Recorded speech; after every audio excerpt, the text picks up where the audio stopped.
عبد الله عراقي، خور عبد الله عراقي. سمعوا علما للمجتمع الدولي، خليه يسمع خور عبد الله شيل عمي. خور عبد الله عراقي، خور عبد الله. استغرب اليوم على حكومه باعت ارضها وباعت وطنها، تدري ليش؟ لان هي اصلا مو حكومه وطالعه من هاي الارض وهاي النهرين اللي هي دجله والفرات، وانما حكومه اجت من اجل مصالحها الشخصيه.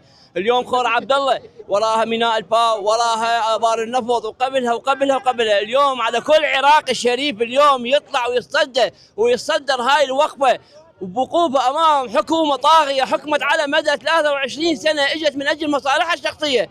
اليوم احنا طالعين وراح نبقى مستمرين من اجل قضيه، وهي قضيتنا عرض ووطن وام واب. واليوم اني وانت وعلى كل عراقي لازم يحافظ على هاي الارض، ماءها وسماءها ووطننا وبدمنا، والله العظيم بدمنا من النجف الاشرف وكل المحافظات. اليوم احنا طالعين وما نستغنى عن خور عبد الله، لا والله هذا الخور عراقي ويبقى عراقي. دعوة للقيادة الدينية، حب الوطن من الإيمان، محتاجين فتوى السير إلى خور عبد الله قبل كربلاء.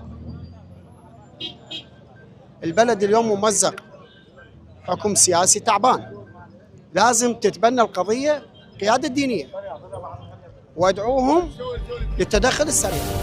هذا مجلس محافظة، مو قلت حلقة زايدة؟